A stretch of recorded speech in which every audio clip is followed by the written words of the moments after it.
make me get started. So yeah, I'm going to go ahead and say a few opening words. My name is David Burton, and I'm the Vice President for the Oklahoma Council for the Social Studies.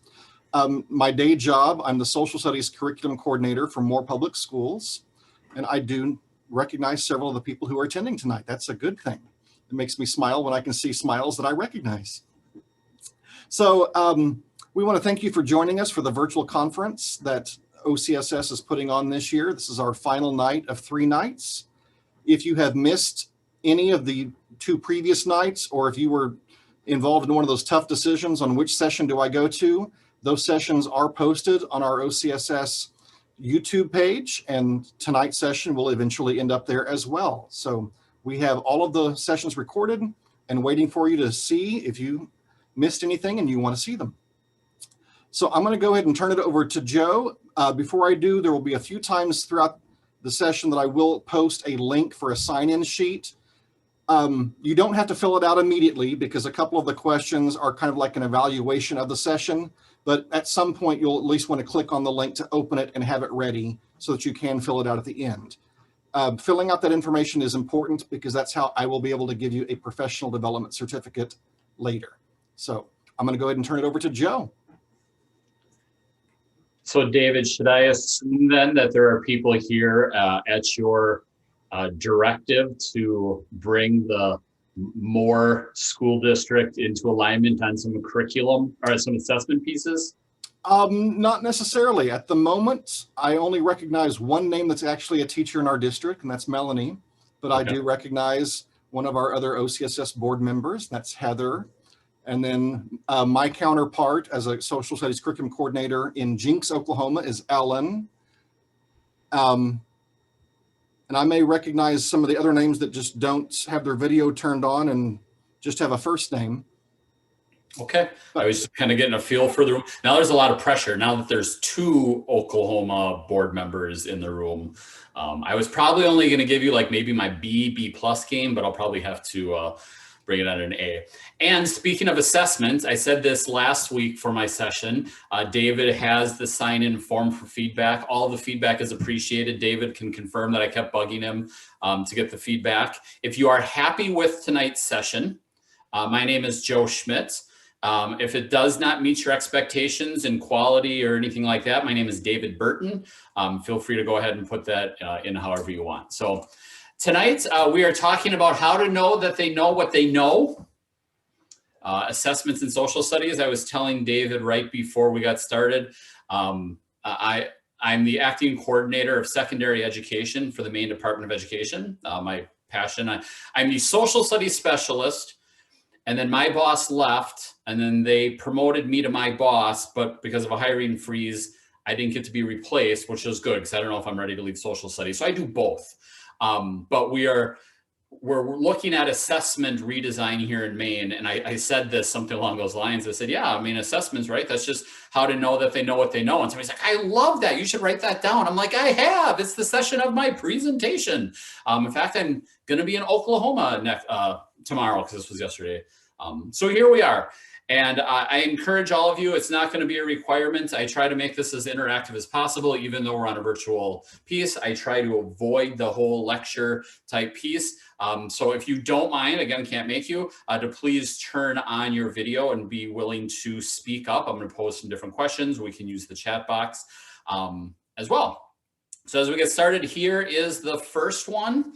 This is a multiple choice. I will not read it to you. I'm hoping and believing that everybody can read. I will read the question. There are 4 answers. Please do not respond immediately. I'm going to give you a prompt where you will respond in the chat room. So the question, assessing students in social studies can be more difficult than other subject areas because A, B, C, or D. So in a moment, I will ask you to put your response in the chat box, but please do not do so quite yet.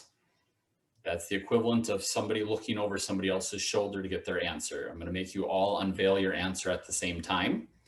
And I will be looking for at least one volunteer to unmute themselves and explain why. Does anybody need more time? I see some shaking heads. No? Okay. In the chat box, type your answer, but do not hit yet. Do not hit submit yet. Just put your letter in the box. Hit submit in 3, 2, 1, enter.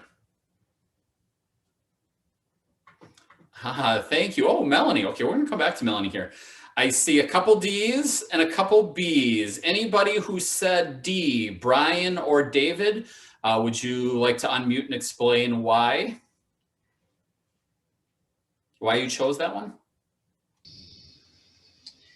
Well, just the statement that since so many states or since Oklahoma, it doesn't seem to me that a lot of resources are provided for the development of social studies assessments in the sense that they're going to be tested as much as they are in math or ELA. So I think that answers part of the question. Okay. Assessing students in social studies can be more difficult. Yeah, I think so. Brian, are you willing to be put on the spot? Sure. It's such an unfair question. A majority of the people selected B. Can you tell me why you did not select B? I think that because I thought that D might be more pertinent, answer the question better. So multiple choice questions, I think, are not a great way to assess, but they can assess. Okay. So it does not give students the ability to express themselves in writing, but they can still take a test. But I agree with B also. I probably should have put D and B. Okay. Amy, Ellen, Natalie, or Heather, you chose B. Anybody willing to unmute and share your rationale why? Sure. I chose B because multiple choice questions are great at that regurgitation of facts, but they really don't get into, is that student making connections? Can they draw from the past and apply it to current? Can they explain in different situations what's going on and use historical knowledge to support themselves? We want them to be thinkers. We want them to be great citizens and able to speak logically, not just spew things out that they're repeating. Thank you, Ellen. I'm going to put other people on the spot then. Amy, Natalie, or Heather, would any of you like to tell why you didn't pick D? Brian and David went with D. Why did you not pick D?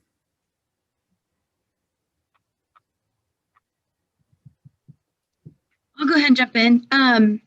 I did not pick D because, just speaking for my own district, I feel like we have plenty of resources in the multiple choice area for assessments. There's lots of stuff that we can pull from. What I feel like we don't have are some of those alternative assessments. And I felt like kind of what came to mind was, when you test for math or whatever, usually there's a correct answer. You can get there different ways, but there's still a correct answer. And as history teachers, one of the things we're trying to drill into our kids is that there's multiple perspectives or different ways to look at it. It's always changing and evolving, and things that we understand now are different from things that we understand from the past. And multiple choice kind of takes that out of it. So that's why I picked B. Melanie, I know that you do not have your camera on. If you are willing to speak, I have a follow-up since you went with E, all of the above. Are you willing to speak? Yes. Okay. Here's my question for you then. You said E, all of the above. I've done this as a weighted multiple choice. I believe C is the strongest answer, 4 out of 4 points. Although, as Melanie alluded to, there's more of an all of the above. I said A is a partial answer worth 2 points. D is a partial answer worth 1 because it's less correct than A.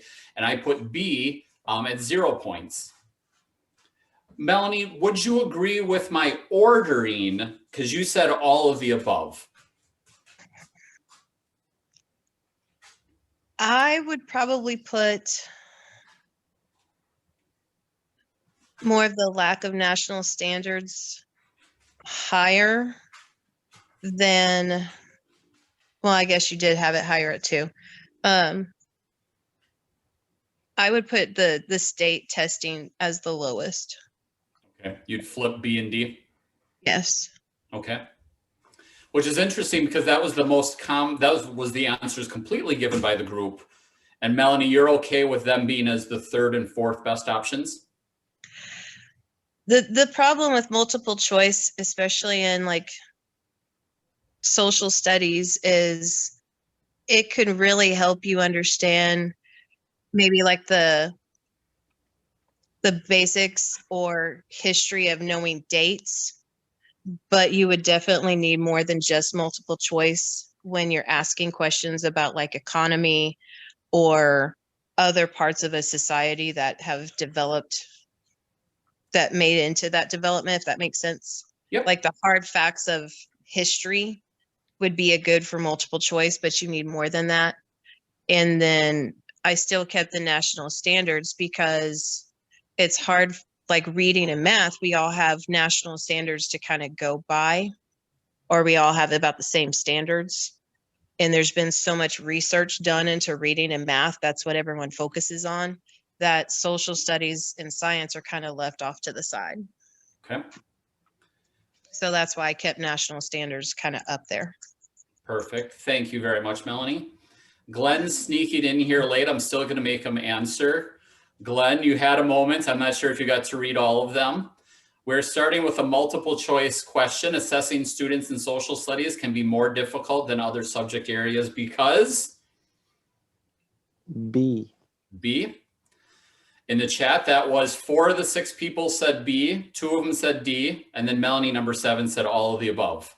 There you go. So we were discussing this weighted piece in there. So for those of you who picked B, and Glenn, you're off the hook here a little bit because you didn't hear the discussion. I gave you a multiple choice test question. Do you think I gained a lot of insight into your understanding of social studies assessments and standards and testing and resources? Amy's saying no. About the discussion that goes with it, not the multiple choice as a standalone. Okay, that's a fair point. It was the discussion that went with it. We'll come back to this. That was your warm-up to get everybody engaged. All right, so I'm going to guess at some level, right, always leave them wanting more. That's one of the things I always tell my pre-service teachers and working with teachers. When you are having a discussion and debate, do not end it when people stop asking questions. End it when there's 3 hands in the air and the kids want to learn more, right? Because after it's run its course, then what are you supposed to do? But if you end it when there's still, they'll come back to it. They'll want to know. They'll engage. All right. History is more than just names and dates, right? I think we can agree upon that. This is my my board of heroes. Glenn, you'd be 7th. You'd be the next one on there. Glenn's a huge, big fan of Glenn. Working around, starting in the upper left-hand corner, it's Chauncey Montesano. Jeffrey Noakes is in the upper middle. Upper right is Joel Brinkstone. Bottom right is Abby Reisman. Bottom middle is, I can't think of his, I'll come back to him. And bottom left is Sam Weinberg. And why can't I? Bruce Van Sledright is the bottom middle. These are all basic researchers in social studies education. And they've done a lot of work in the past 20 years. And the whole summary is basically this, right? This is what you all was just talking about. You didn't like multiple choice because it just got to that names and date. We want kids to do more of this. And this is what all of our research in the past 20 years of social studies says, right? It can't just be that. We need to have more. It's a historical thinking. They all have different pieces of research that shows that engagement piece. We have Swan, Grant, and Lee on the left. They're the co-authors of the C3 framework. They've also done a lot of research. If this was the full day workshop, you'll see in a minute, we do a breakdown of their white paper, but we won't have the full time to do that. So they've done research. And anybody familiar with the gentleman on the right willing to chime in?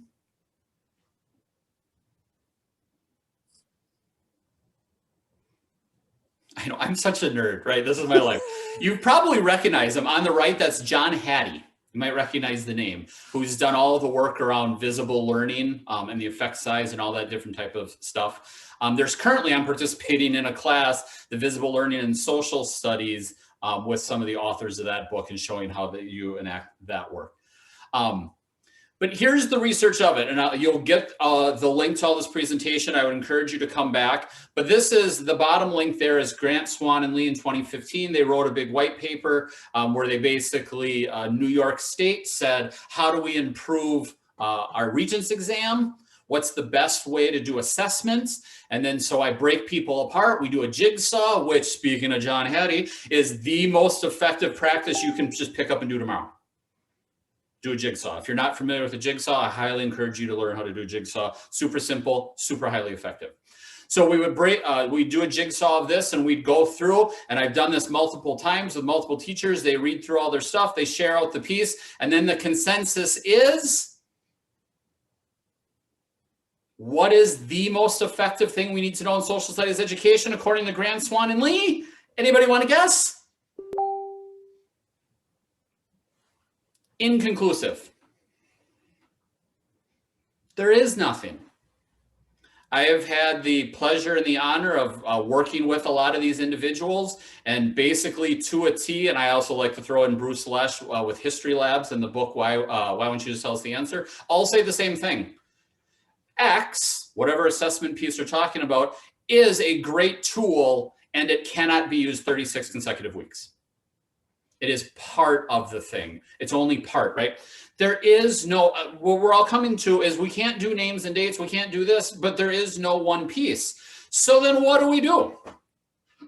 So I like to highlight just a couple of these top level things. So one of John Hattie's books, it's the 6 characteristics of assessment capable visible learners, are what we want students to do, right? Students who are assessment capable show what keys. And my favorite is number 5. It's a monitoring progress and adjust their learning. I think from a teacher's standpoint, if you don't want to get super deep into all of Hattie's assessment capable research, I start with number 5. They can monitor their progress. And then when they realize that they're not on board with something, they know how to adjust. And for me, the one thing that I love that I use this as a starting point that Hattie talks about, it's sentence stems. If you give a student a sentence stem and they can't answer it, they should be able to recognize they don't know the answer. To then monitor back, what do I need to know to answer this question, right? And it sounds really super straightforward and simple, but it's the students who understand that the assessment is to monitor learning to adjust. That's where I think the multiple choice part, a weakness of the multiple choice is, Amy says it was B, the correct answer is C, well, I guess I'm wrong. Unless you throw a little bit of the weighted multiple choice in there, and I said, well, Amy, why is it B? Can you justify your answer? But I love the sentence stems. And this, if you're not familiar with this, this is Stanford History Education Group. This is one of my favorite single charts of all time. Look on the right-hand side. Sentence stems. If you give students some primary sources and you want them to source, ask them the question. The author probably believes. I think the audience is, based on the source of information. You should be giving your students the opportunity to respond to that. And it's not right or wrong. Heather says the author probably believes X, Y, Z. Can she back it up? Can she work with that? What is her thinking brought to the surface, right? These are assessment check-ins to use for students to monitor where they're at. I wouldn't grade these. Can you answer these questions, Ellen? I see a lot of blank on your paper. What should you probably do? Hopefully this, well, I probably need to go back. Yep. Natalie, looking over your shoulder, a lot of good, solid, long answers. How you feel about your stuff? Feeling good? No? Yes? You just wrote a paragraph, but right? Do they feel good about where they're at? And so again, you can go into this. Hattie's got a lot of stuff. I try not to overwhelm people. If you want to learn more, check out the book. If you want to learn just a little, start with the monitoring progress using sentence stems. All right, let's come back to weighted multiple choice, because this is where I get on my soapbox and say that I think multiple choice is fantastic as long as we don't do a correct answer, a distractor, and Mickey Mouse. So I got another one for you. I will not read it to you. The Mayflower Compact, a premier colonial covenant, is unique in that so I'm going to change it just a little bit this time, because I can do that. David and Amy, I want you to tell me what the 4-point answer is. Heather and Glenn, I want you to tell me what the 2-point answer is. Natalie and Ellen, I want you to tell me what the 1-point answer is. Brian and Melanie, I want you to tell me what the 0-point answer is. Keep in mind, I may ask the 4-point answer, why is that better than the 2-point? 2 and 1, you got a little bit of a tougher job because it's more nuanced and you're in between things. David or Amy, what's your 4-point answer?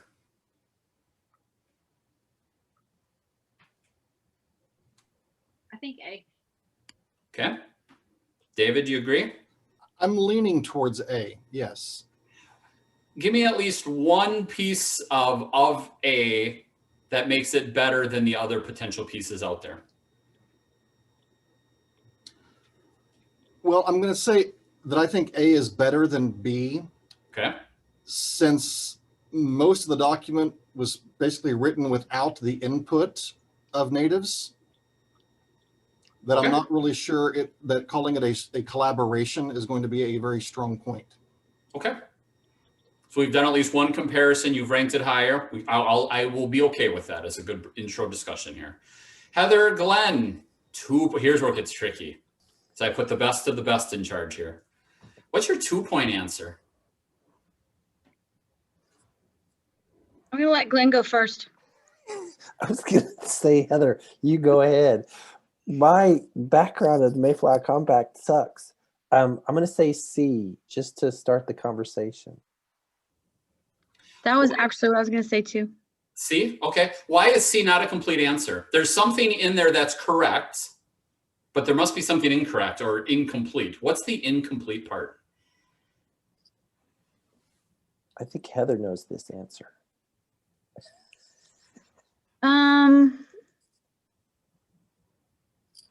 I feel like C gives very surface level.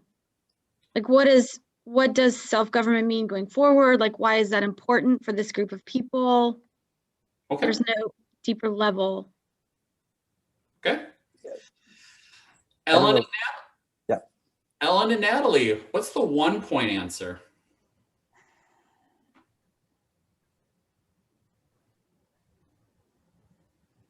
Torn between B and D. Natalie, can you break the tie for her? I was gonna say D. D? D as in dog? Yeah. Okay. What is the small part of D that has enough truth to it to give it a point, but it's missing a lot? I think we recognize that as a 1-pointer, but there's got to be a grain of something in there, right? What do you like in there? I think the piece that's in there is, and correct me if I'm wrong, but then the Mayflower Compact talk about agreeing to basically majority plus 1 or half plus 1.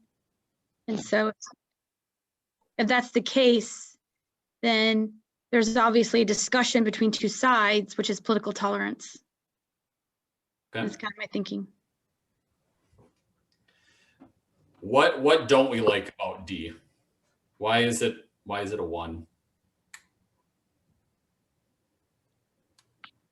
I would say the political tolerance part of it, because it is a model that we've used throughout teaching history as something that led to like more of the self-government, like C and A indicate. But there's not really, it's how they're governing themselves. There's not really much of a political tolerance if they're all in the same, basically, political stance. Okay. Well, and I think also using the term pointed toward, but what in that political tolerance are we hoping the students understood? Good question. Wrapping this one up just for time. How is it a half an hour gone already? Oh my gosh, time flies when you're having fun. What's wrong with B? Why is that 0? Well, if I remember, didn't they do the Mayflower Compact when they were still living on the Mayflower and starting to build? So there wasn't much of a relationship with the natives to begin with, much less a collaboration. So now Amy made a really good point when we did this. She said, well, no, Joe, the multiple choice is still, it's the discussion you're getting out of it, but it's the multiple choice that's bringing us to that piece. So what I would do with something like this is, I'm not an advocate of 20 question multiple choice, or maybe even 10 question multiple choice. But here's what I would do with something like this. If I'm teaching the Mayflower Compact tomorrow, I give this at the end of class. And what happens if all the kids pick the 4-point answer? What do I do tomorrow? And this is a brave thing to say out loud. We don't like to say this as teachers. What do you do the next day? Move on. You don't teach the Mayflower Compact. If all the kids have an understanding, the best understanding that you could possibly think of, they didn't get sidetracked or segue into the little nuanced pieces, why are we spending a day? Right, that's what we're afraid to do so often. Well, day 27, Mayflower Compact, kids will be bored out of their mind. We have to go by that pacing because the curriculum coordinator put it in the curriculum guide, and it says you have to spend 5 days on it. You're assuming some of the curriculum coordinators actually do the pacing guide for the teachers now, David. That's true. What happens if you teach the Mayflower Compact, give them this, and they all get the 0-point answer?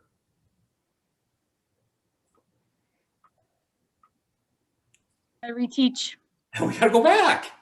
That's the point of assessments. That was a great lesson. It's my favorite. Knocked it out of the park. Kids didn't learn a thing, but whatever. Next day is, I don't know, whatever's next time, please. Right? But what you're more often going to get is if you're pre-assessing with it, you're going to get a range of students in different buckets. And if you're getting a large group of kids in that 2-point part, then it tells you what part to teach. If you've taught the Mayflower Compact and you give it as a post-assessment, you know what part to go back in. You know where to group kids. And yes, absolutely, it's the discussion, it's the write-up. What I would do is give this and say, okay, what did everybody get? Well, C is the 4, or what do we say? A is the 4-point answer. If you did not get A, bring it back to me tomorrow and explain to me why you picked the other one. All I want to know is what they're thinking. That's it. That's the goal. And if they already know it, skip it. And it doesn't matter how well you think you taught it. If they didn't learn it, you got to teach it again. But the idea of this weighted multiple choice is if I have who's the first president of the United States, George Washington, Thomas Jefferson, Abraham Lincoln, or Mickey Mouse, and the kids all pick Thomas Jefferson, do I know what I'm supposed to go back and reteach? Besides staring at them again for another session going, George Washington is the first president, just like I told you yesterday, right? Because if we get into those nuanced concepts, then the multiple choice does become helpful and effective. And I set everybody up with that first one because most people say, well, it's the multiple choice. You can't, but you can, and it takes work. It takes a lot of work to do. But I think it's such a quick piece, right? These aren't easy to write, but if you do them, You can do check-ins. I have to move on for time. Here's another one. We won't actually do this. Historical investigators judge the reliability of primary sources by A, B, C, or D. Again, it's the same thing. The University of Maryland, Baltimore County, Arch has a series of these. I do have a teacher that I'm working with who loves these so much and hates his school curriculum that's not even really a supported curriculum. He said he has to give a 100-question multiple choice final exam. He's like, you think I can do it with this? And I said, absolutely. And I said, but I would build these questions out over the entire course of the year. So he's trying to pace out, back to our pacing guides, that the final exam is 100 questions the kids have seen basically every other day of the check-ins on the piece. Because then it's going to be his growth target over the year. What did the kids get as all of the pre-assessments? And then what did they get on the final exam? Because he has to give this cumulative final. And I said, let's be smart about it. Because he wanted the historical thinking components of it. He did not want all of the traditional pieces. Shifting gears just a little bit, thinking about what we're going to assess. This is about assessing speaking and listening. If you were with me last week, which I don't think anybody here was except for David. David, thank you for coming back, although I think you had to come back as part of your job. We talked about Diana Hess and the idea of controversy in the classroom. She talks about structured academic controversy, and I've linked in a video here where you can see that in action. She has this great interview talking about political differences and really how important it is, and you see her quote there. So structured academic controversies is one of the things, if you want to assess speaking and listening with students, try a structured academic controversy. Here's one I made for Maine. Maine has, that's Malaga Island over there. About 120 years ago, Malaga Island, according to the official reports, was inhabited by a collection of half-breeds and inbreds. It was basically a mixed multiracial group that kept to itself. They would cross over into Phippsburg to get supplies. The community was not amused, asked for state intervention. The state went out to Malaga Island, basically said everybody is insane. You could either leave or we'll take you. Those who stayed were taken. They burned the island to the ground. They put everybody in mental institutions, the ones who stayed. It is such a dark mark in Maine's history. 2 governors have issued formal apologies for what happened in 1907, 1908. A Republican governor and a Democratic governor have issued apologies. So this is a local history part that's contentious. And so working with the Maine State Museum, the Holocaust and Human Rights Center of Maine and myself, we turned it into a structured academic controversy. We found the primary sources. We wrote the question, is Malaga Island an example of state-sponsored racism? The question isn't, did it happen? The question was, can students go through the resources to pull it out? They have to get the information, they have to process it, they have to synthesize it, they have to repeat back what other people have said. It's a speaking component, it's a listening component. And very importantly, again, following up on my last session, it's not a winner-take-all piece. It's just structure. Amy and Heather, yes, because this. Glenn and Ellen, no, because this. What did you hear them say? What did you hear them say? Can you repeat it back? Can you synthesize it? Fantastic. And again, I know this is super quick and I apologize, but a structured academic controversy is one way to get into that. You provide the piece of evidence for the students, right? It's not a research, something I heard online or heard on TV, but then it's structured out as a speaking and listening back and forth. I believe I also talked about last time thinker analytics. And I'm not going to show this video in here where it gets a little bit into it again, because I think I'm behind on my time schedule because I got so excited in our first thing. But I will show you this one. Full disclosure, I like to make sure people know I'm not selling them anything. I do serve on the Thinker Analytics Advisory Board, but it's only because I saw them present and I kept bugging them with questions. And have you ever thought of this? And have you ever thought of that? And can you do this? And can you do that? And they actually reached out and said, you know what? We actually don't have any teachers on our board. We are kind of thrown by your questions, but we'd like to learn more. So that's how I got there, because I just wouldn't stop bugging them. But I want to show you a little bit about what this looks like in this interactive video. So I will need people to play along, and please let me know if my screen is still up as I clicked over. Thank you, Heather. Hi, my name is Tondo, and I'm an intern here And could you hear the audio? Perfect. Okay. at Thinker Analytics. Hi, I'm Matt. I'm also an intern at Thinker Analytics, and today we're going to help you make an argument map. The question is, do you think that controversial issues should be discussed in the classroom? If you do, click on me. If you think controversial issues should not be discussed in the classroom, click on me. I'm not even going to ask what you guys think on this. We're going to say yes. Controversial issues. Great job. The main claim is that controversial issues should be discussed in the classroom. Now we have to support the main claim with the premise. Why should we believe that controversial issues should be discussed in the classroom? Which of those support the idea that controversial issues should be discussed? Biased teachers, ... discussing issues, ... or discussing issues could damage relationships, ... Anybody want to chime in? Which of the three is a support for the main claim? Amy says 2. Thank you, Amy. We'll drag and drop it in. We'll check. Congratulations, Amy. Nice job. Great job. Now, which of the following gives us a reason to believe that premise? Why do we believe this premise? Are countries more divided? Critical thinking skills or discussions require? Ellen says 3. Thank you, Ellen. Correct again. Great job. Now we need to choose another premise. Which one of these gives us a reason to believe the main claim? Okay, we're looking for another reason to believe the main claim.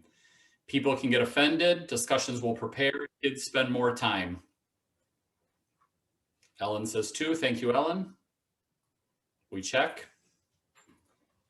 Great. Now let's support that premise with a sub-premise. So here you have the basic idea of how an argument map works. And what I really love is they now have,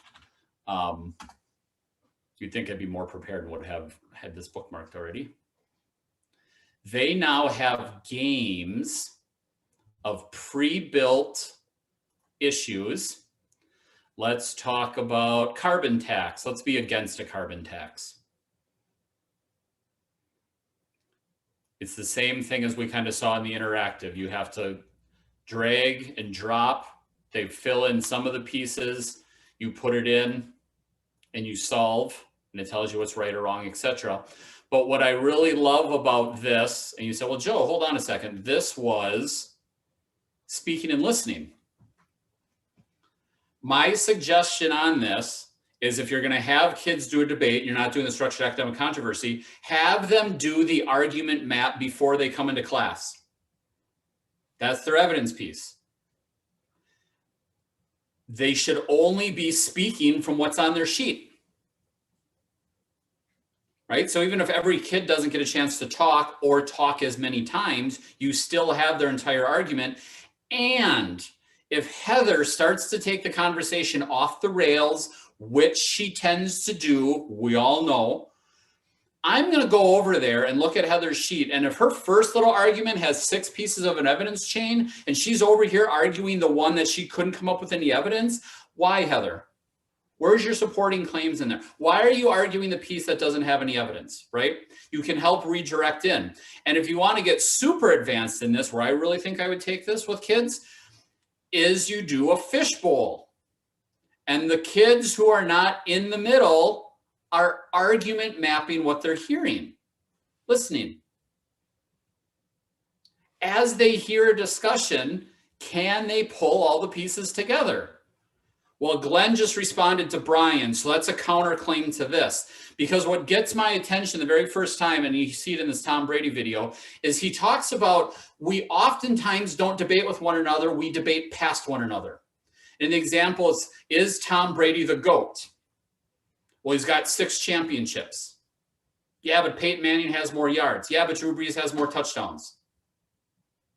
The question isn't, is Tom Brady the GOAT? The question is, how do we define the greatest of all time? That's the debate. But you don't know it if we just sit here and argue back and forth. But when you start to argument map it out, when you start to put all your evidence together, when you start to listen, it becomes clear. And that's what I love about it, right? You can't just talk in circles because you're mapping out the pieces. What we saw there in the example, if you're not familiar, is an Ed puzzle where the video stopped and asked questions. Great technology piece. I don't know if anybody is doing online in the world right now. I don't know if technology is a thing in our current COVID learning environment, but there are ways to give students videos and check them along the way. You can build Ed puzzles, and Richard Byrne and Caitlin Tucker have examples to go deeper into that as well. Okay, so what about reading and writing? I actually say this for toward the end, for last, not because I don't value it, but I think this is the part we're most familiar with as social studies educators, is getting that reading and writing component in there. One of the things you might not be familiar with, we'll talk about SHEG in a minute, although I think people are familiar with that, is educating with evidence at Southern Illinois University. Because I'm going to go back to, I'm going to keep on this hill, that we can do quality multiple choice. Okay, so they have over 100 primary source assessments.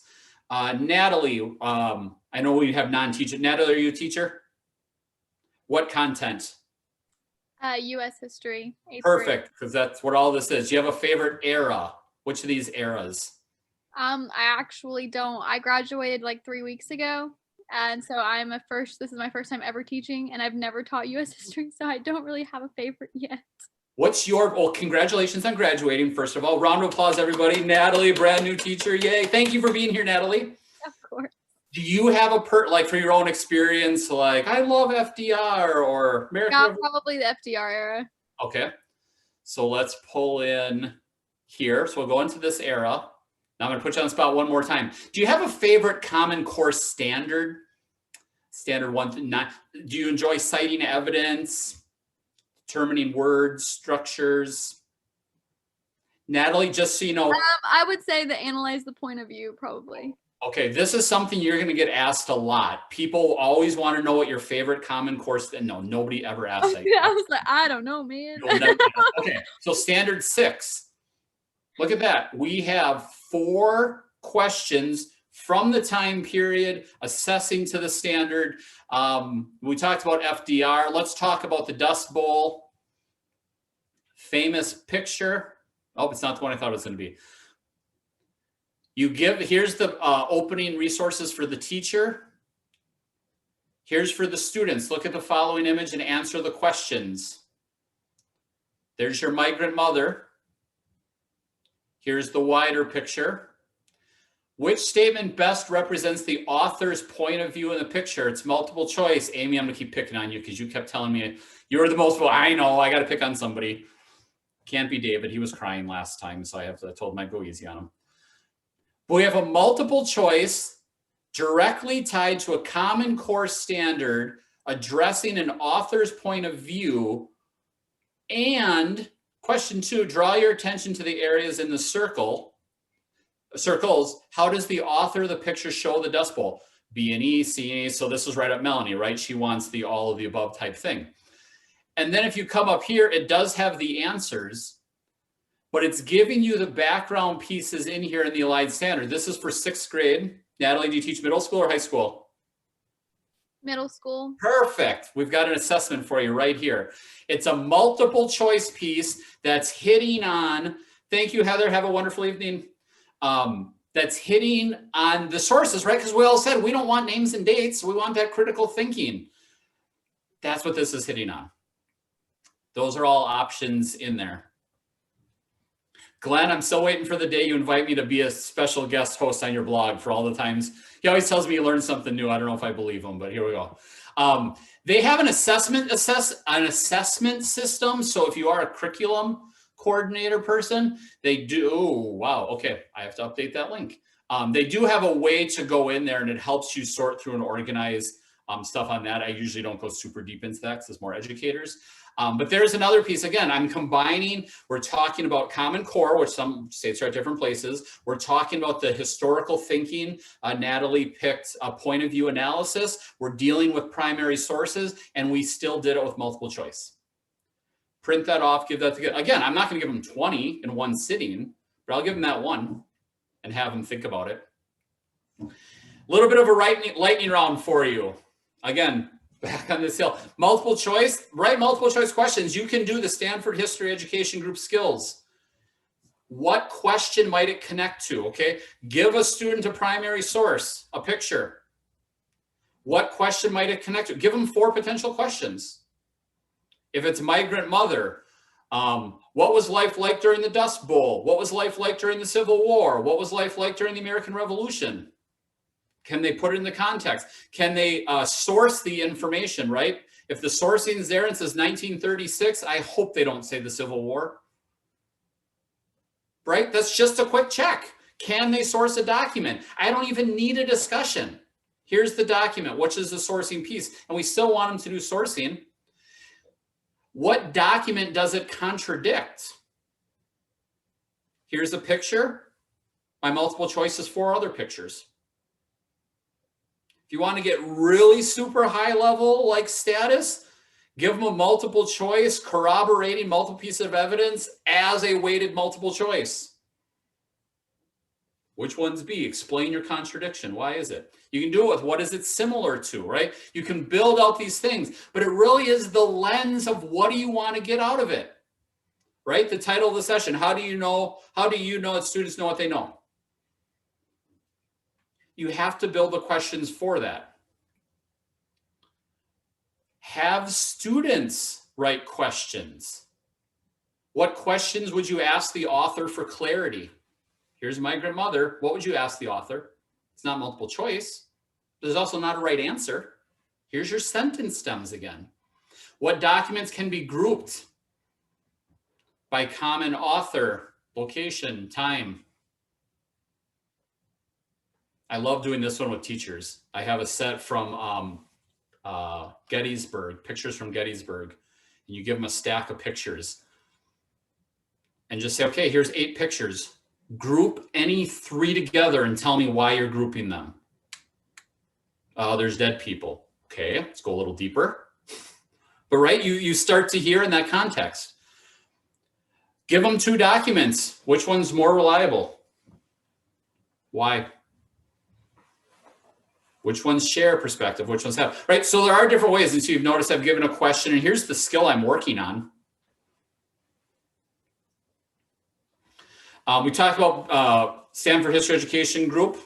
I never assume everybody is familiar with them, so I do take a second here. I'm a huge fan of the DBQs. I always want to make sure people are familiar with Beyond the Bubble. There's over 80 primary source questions that they have. They have 10 flagship ones that I'll come to in a second. But if we go back to US history,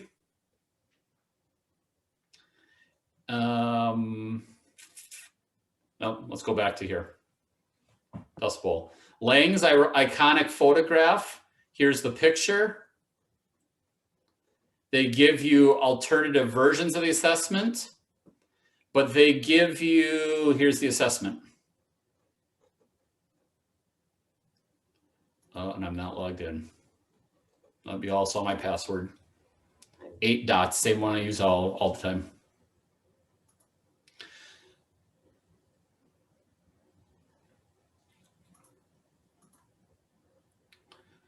Why can't I zoom in? I'm sorry, I probably don't have a great view on there, but it gives you the sourcing information, the background information. Why might the background information above lead you to question the photograph's reliability? So you've got these short little writing prompts, again, that we're back to working on. This is a sourcing one. Can students source a document? Here's a piece to give them. You've got migrant mother. You've got an entire set of pieces, right? And you see how they're sorted. Here's all of the ones related to sourcing. If we followed our breadcrumb trail, the New Deal and World War II, if we go back to Natalie wanted things. Here's what I'm looking for. They're served out or sorted out by all the different stuff. But what I love is it's this exit slip. I used these when I was still in the classroom as my quick check.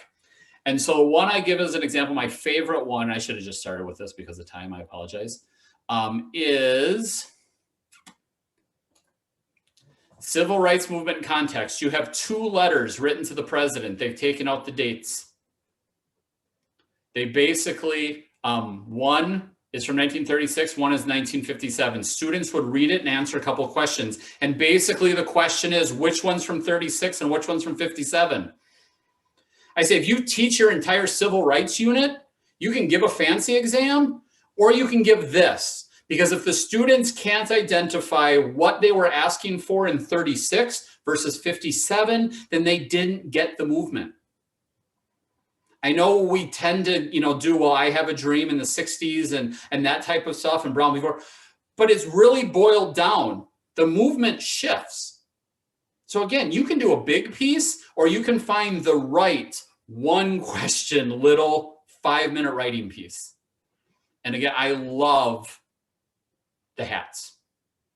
Oh, and I forgot to bring in. So then they do have, if you come back in, they call them the flagship ones. Any of them that have these tags. And what they did with these is you have all of the rubrics. You have examples of student writing. So here's a proficient example of a student talking about accuracy. Here's what some students might have problems with matching. They give you all these examples. They give you all of these deep materials. All of them, they cross-coordinate. If you want to get the similar idea, but a different content area, they're all cross-checked here. I'm not teaching Thanksgiving, but I am teaching Pickett's Charge. Yep, and Glenn says, you could share these rubrics with students. What does strong writing look like? What are students missing? All available on here. All right, 23, we'll keep going. This is just what I told you about the flagship piece in there. I'm a big fan, I don't know if anybody already does or has not, History Day. I've had multiple times where people, basically just said, Joe, just boil it down. What's the one thing? And then after I give them, well, there is no one thing. I do say, if you and your students successfully compete in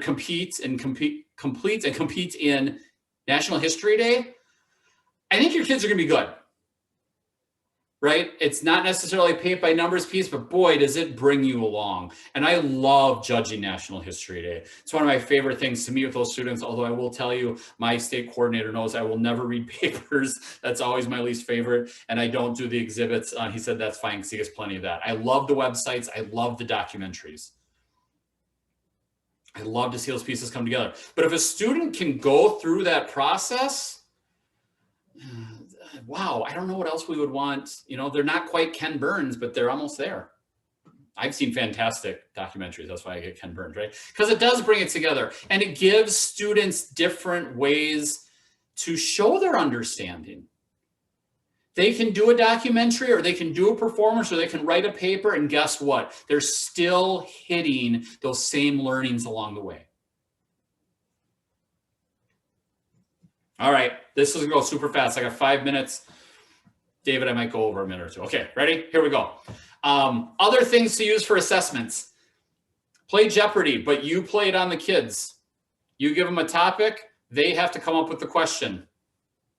What are we talking about today? Natalie, FDR, who was president during the Great Depression? Who started the Social Security program? Who was the president when we entered World War II? Who was the president after, who's he after? Wilson? No. Wilson? I don't remember who it was, right? Hoovervilles, right? There's 100 different ways to go, but students can show they know something about the topic in the form of a question. This, I love this one. This one we talked about last week. I loved Likert scales. So if the South had won Gettysburg, would they have won the war? If you agree with that statement, go over here. If you strongly disagree with the statement, go over here. And then inevitably students end up in the middle, right? And then I made the Natalie, don't make this mistake, right? So then what you do is you start to, okay, well, you 5 over here, now we got equal. And then 5 minutes later, it's like, okay, Ellen, what do you think? I don't know, Mr. Schmidt, you made me come over here. I really don't care. I don't know. So I stopped fighting it. I let my strongly disagrees go be one team. I let my strongly agrees be another team. And all the kids who stood in the middle without an opinion, I made them the jury. They had to ask a question. What did I assess them on? The question that they asked. They asked a question to both sides. They heard both responses. Then they picked a side. Because you know what happens then? You don't have two sides yelling back and forth at each other, but the two sides are still showing the information that they have. My two sides are telling me what they know by answering a question, not yelling. And the students in the middle who try to get out of it, they have to write a question. The kids eventually start bailing on the middle because they don't want to be in the spotlight. Toward the end of a lesson or a unit, tell the students we have one more day. We're going to ask one more question. What do you want addressed tomorrow? What's the one question you still have, right? What did I say at the very beginning? Always leave them wanting more.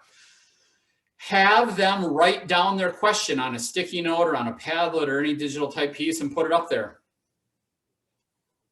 What are you going to learn? You're going to learn what the kids want to know more about. You're going to know where their questions are at. If you just taught FDR in the Great Depression and the kid goes, well, I want to know who the president was during FDR. Okay, Brian, see me after class. You clearly were not paying attention, right? That should have been a fundamental understanding. But you can see where they want to do. And if you really want to amp it up, say, okay, we're going to go through all the questions. We're going to pick Ellen's question. Ellen, you're the winner. Because we all know we're going to have the students who disagree that Ellen's question was better than theirs. Glenn, why is your question better? Glenn tells us, right? Now we're back to a class discussion of what students want to learn about and what they're excited about and why they think it.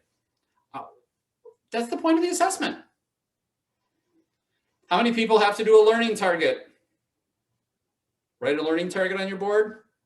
Turn it into a learning question. Put the learning target up on the board. Have the students write a question that's going to guide their learning. What's the question they have to be able to answer to meet that learning target? What am I focusing on? Their question. Not necessarily whether they get it or not. Do they understand what they have to know in order to answer it? We put the learning targets up there, and I understand a lot of people kind of roll, yeah, we have to do it. Then do something with it. Make it meaningful for the kids. Graph a question. I had a teacher make a permanent one of these up on their walls because she loved it so much. Difficulty is your one axis. Interest level is your other. Have students ask a question and then graph it. Glenn, good question. Not interesting. Right? Because you have the kids. Right? Did you know that yeah, great. That what? Right? They have to tell you these random fun facts. Let's reframe how interesting your questions are. That's the funny part. Here's the realistic part. Amy, students are putting questions up there that they're saying super difficult. Does that give you a gauge in where they're at with their learning about a topic or concept? Right? And I'm trying to think of an example, not coming up with one. Like if you look at something and be like, oh, that's not really good. Okay, we need to go back.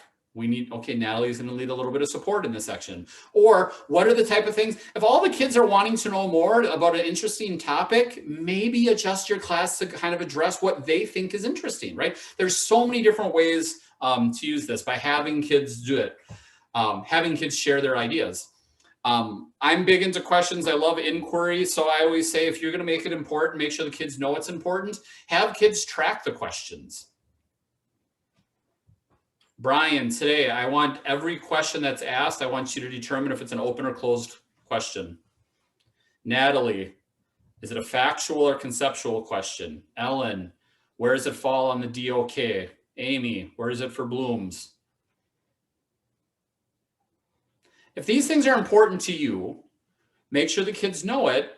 And then you can also check, like, do they understand where all this stuff? And I will tell you what inspired this. I did it unknowingly. When I was a new teacher, I had a DOK wheel and a Bloom's on my wall as a reminder to me. It eventually occurred to me that I referenced it frequently when the kids started referencing it themselves. Now keep in mind it was juniors and seniors. But the 2x4 smack in the head when a senior said to another senior, "Oh, come on, Ellen, that's not even a DOK2." I was like, what? Come on, she can do better than that. And that's where I'm like, boy, do I spend, yeah, Mr. Schmidt, you're always over there standing there, right? So can you keep track of where kids are? Again, you look at this, you might say, Joe, yeah, it's interesting, but I don't know what to do with that. This is not a grade. This is me just keeping track of the kids. Are they able to track the questions of the class? You know, were they interested by the question? If they didn't answer the question, what would have been their response? There's so many different ways to engage kids in this process. I hated as a teacher research papers. Obviously I just told you for NHD, I won't grade papers. Here's another thing you can do. Have students pick their topic, do their research, and then say, okay, Glenn, you studied land conservation. Instead of writing a 10-page research paper on land conservation, the mayor is going to come interview you. What are the 5 questions that you need to be prepared to answer? That's it. You can have them answered if you want or whatever. But if the kids don't have a background and understanding of the research topic, they really can't come up with questions that make any sense to it. Or if it's a younger grade, I'm going to give you the topic. We're all going to talk about,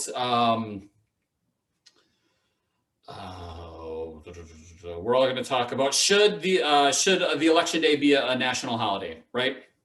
Everybody's going to go research that question, but I don't want to read 20 versions of the same paper. So David, you're going to go research it, and you're going to come prepared to our town hall meeting as a journalist. Amy, you're going to go research it. You're going to come as a disenfranchised voter who's never been able to register. Natalie, you're going to come in as a voter drive from the League of Women Voter Register, right? You're all going to come into our town hall meeting, and then I'm going to engage with you. Glenn, yes, reporter from, wherever, or no, I said David, reporter from my question, right? So you can engage in these pieces where students are having to show what they learned by a way other than just a 10-page paper. Some of this you've heard. I'm sorry, we got the Dorothea Lange. Here's I think it was 27 questions I created along the shed lines. Sourcing, who created it, what was the year, where was it created, does it have a title? Close reading, this is my favorite. Give them a picture. What do you see that you think everybody sees? I've yet to have a group where everybody has the same answer. There's always somebody like, wait, what? I didn't even see that. Why? Why did that stand out to you? And what do you see that you don't think anyone else sees? What's the logic? I know I'm way over time. If you have to go, please go. I put in way too many slides. What clarifying question would you like to ask the person who created it? The Sheg skill of corroboration. Give them multiple documents, pictures. What do they have in common? Can you make any groupings? What is the word or phrase, right? I do it with Gettysburg. They're always like death. I'm like, yep, solid, right? Now let's find another one. Do at least 2 of them have a shared perspective? And can you find one that has nothing in common with the others? Like what's the differentiating piece, right? Can you find the highlight and say these 2 are giving you 2 separate perspectives that are in conflict? Contextualization, what is the author trying to tell you? What might be missing? That's always my favorite with an image. I always ask the question, if you were to pan 20 degrees to the right or left, is there anything that could be off the side of the picture that would completely change the meaning? And so what I do is I show Napalm Girl, if you're familiar with that one. And I said, if right off to the here, it was a first aid tent, does that change anything? Maybe the answer is no. But we have to be aware that the photographer could have purposefully changed the direction of the camera. And what does that mean? Have them sort it for reliability. Teachers love this one. This probably gets more arguments than anything else. Why is it most reliable? Why is it least reliable? What's your thinking? Putting it all together. What could you teach with this stack of pictures? What's a question you could answer with this evidence? Now that you have a question, what is the ranked order of usefulness in answering that question? And that was the last one. I rushed at the end. I apologize. There's your bit.ly. I will put it into the chat box. I will take any questions that anybody has. Okay. Boy, I wasn't paying attention. I named it Oklahoma DL for disciplinary literacy, but that's not disciplinary literacy. But that's your bit.ly either way, everybody. There's the look behind the curtain. Joe, why did you pick DL? Because for some reason I thought this was disciplinary literacy. Questions. And I see Brian's asked, David, it is recorded. I don't know how quickly you turn that around. It will be available in a day or so, no longer than 2 days. But when I send the email that has your professional development certificate, it will include the link that has all of these recordings from tonight as well as the 2 previous evenings.